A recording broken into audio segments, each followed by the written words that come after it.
پاک فوج کی ٹیمیں سیلاب سے متاثرہ اضلاع میں امدادی سرگرمیوں میں مصروف ہیں۔ آرمی ہیلی کاپٹرز کے ذریعے سیلاب سے متاثرہ علاقوں میں اشیاء خوردونوش اور دیگر اشیاء ضروریہ فراہم کی جا رہی ہیں، جبکہ لوگوں کو محفوظ مقامات پر منتقل کیا جا رہا ہے۔ فوج کے مزید اہلکاروں کو امدادی کارروائیوں کے لیے تعینات کیا گیا ہے۔ وزیر اعظم شہباز شریف نے خیبر پختونخوا اور پاکستان کے شمالی علاقوں میں طوفانی بارشوں اور شدید سیلاب سے ہونے والی تباہی پر گہرے افسوس کا اظہار کیا ہے۔ اپنے ایکس ہینڈل پر ایک پوسٹ میں انہوں نے غمزدہ خاندانوں سے دلی تعزیت کا اظہار کیا۔ یہ خبریں آپ ریڈیو پاکستان سے سن رہے ہیں۔ وزیر اطلاعات و نشریات عطا اللہ تارڑ نے بنگلہ دیش کے ساتھ سیاسی، اقتصادی اور ثقافتی شعبوں میں تعاون مزید مضبوط بنانے کے لیے پاکستان کے عزم کا اظہار کیا ہے۔ انہوں نے اسلام آباد میں بنگلہ دیش کے ہائی کمشنر محمد اقبال حسین خان سے گفتگو کرتے ہوئے کہا کہ پاکستان بنگلہ دیش کے ساتھ اپنے تعلقات کو انتہائی قدر کی نگاہ سے دیکھتا ہے۔ انہوں نے کہا کہ پاکستان نے اعلیٰ سطح کے دوروں اور ثقافتی تعاون کے ذریعے بنگلہ دیش کے ساتھ اپنے تعلقات کو نئی جہت دی ہے۔ وزیر اطلاعات نے کہا کہ پاکستان اور بنگلہ دیش کے عوام کو قریب لانے کے لیے ذرائع ابلاغ کے شعبے میں تعاون ناگزیر ہے۔ انہوں نے کہا کہ فلم، ڈرامہ اور ڈیجیٹل میڈیا میں تعاون سے نہ صرف دونوں ممالک کے عوام قریب آئیں گے بلکہ خطے میں مثبت بیانیے کو فروغ دینے میں بھی مدد ملے گی۔ بنگلہ دیش کے ہائی کمشنر نے دو طرفہ تعلقات کو مضبوط بنانے کی خواہش کا اعادہ کیا۔ انہوں نے کہا کہ پاکستان اور بنگلہ دیش کے درمیان دوستی کا تاریخی رشتہ ہمیشہ مضبوط رہے گا۔ وزیر داخلہ محسن نقوی اچ شریف میں کیپٹن محمد آصف شہید کی رہائش گاہ پر گئے۔ انہوں نے شہید کے والدین، بھائیوں اور دیگر اہل خانہ سے ملاقات کی اور فاتح خوانی کی۔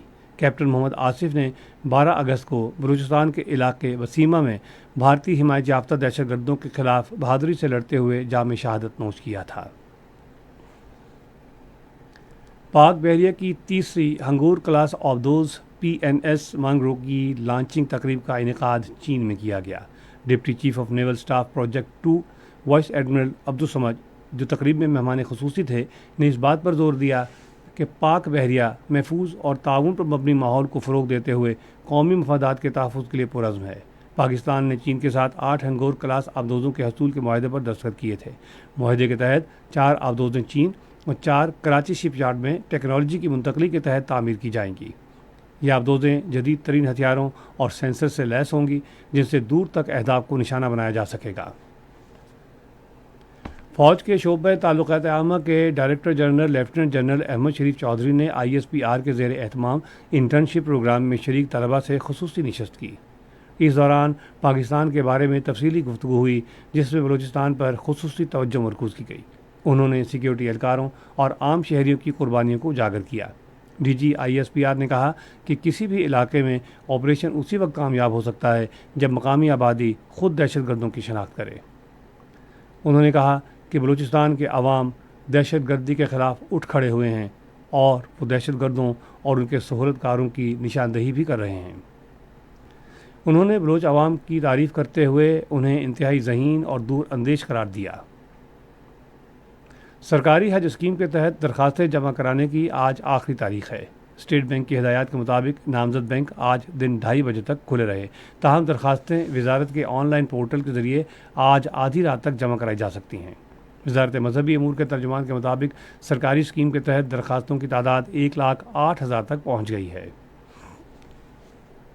بھارت کے یوم آزادی کے موقع پر واشنگٹن میں سکھوں نے بڑی تعداد میں بھارت کے سفارت خانے کے باہر بھرپور احتجاجی مظاہرہ کیا۔ کشمیر میڈیا سروس کے مطابق سکھوں نے خالصتان کے جھنڈے اٹھا رکھے تھے، انہوں نے بھارت مخالف نعرے لگائے اور بھارتی پرچم کو پھاڑ دیا۔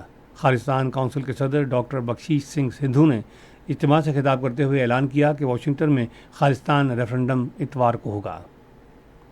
بھارت میں BJP کی زیر قیادت ہندوتوا حکومت مسلم شخصیات اور ان کی ثقافتی، فکری اور ادبی خدمات کو تاریخ سے مٹانے کے لیے اپنی منظم مہم کو تیز کر رہی ہے۔ کشمیر میڈیا سروس کے مطابق تازہ ترین اقدام میں دہلی یونیورسٹی نے اپنے نصاب سے جنوبی ایشیا کے مشہور فلسفیوں اور شاعروں میں سے ایک علامہ محمد اقبال کی شاعری کو ہٹانے کا فیصلہ کیا ہے۔ اقوام متحدہ کے انسانی حقوق کے ادارے نے کہا ہے کہ اسرائیلی فوج نے غزہ میں 27 مئی سے 13 اگست تک 1,760 امدادی کارکنوں کو شہید کر دیا ہے۔ اقوام متحدہ کے انسانی امور سے متعلق رابطہ دفتر سے جاری ایک بیان میں کہا گیا ہے کہ امداد کے حصول کی کوشش کرنے والے کسی بھی فرد کو قتل نہیں کیا جانا چاہیے۔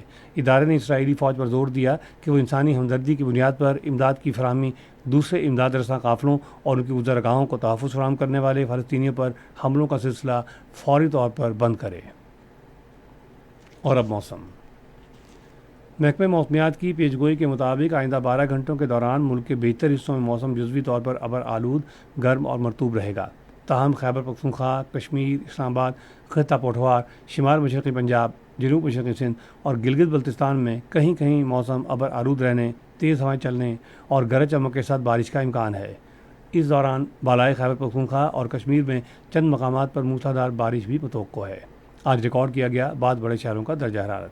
اسلام آباد اور Lahore 34 degree centigrade, Karachi 36، Peshawar 35، Quetta اور گلگت 31، جبکہ سری نگر 27، جموں 30 اور لیہ میں 18 ڈگری سینٹی گریڈ رہا۔ اہم خبروں کا خلاصہ ایک مرتبہ پھر سن لیجیے۔ وزیر اعظم نے اسلام آباد کے جناح میڈیکل کمپلیکس کو عالمی معیار کا ٹرشری ہسپتال بنانے کی ہدایت کی ہے۔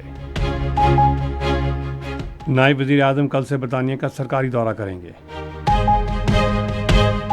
فیلڈ مارشل سید عاصم منیر نے صوبہ خیبر پختونخوا میں سیلاب سے متاثرہ عوام کی بحالی سے متعلق پاک فوج کو خصوصی ہدایات جاری کی ہیں۔ وزیر اطلاعات نے بنگلہ دیش کے ساتھ مختلف شعبوں میں تعاون مزید مضبوط بنانے کے پاکستان کے عزم کا اظہار کیا ہے۔ سرکاری حج اسکیم کے تحت درخواستیں جمع کرانے کی آج آخری تاریخ ہے۔ خبریں ختم ہوئیں۔ مزید خبروں اور تجزیوں کے لیے آئیے ہماری ویب سائٹ پر radio.gov.pk اور فیس بک کے link radio Pakistan news official پر براہ راست ویڈیو سٹریمنگ بھی ملاحظہ کیجیے۔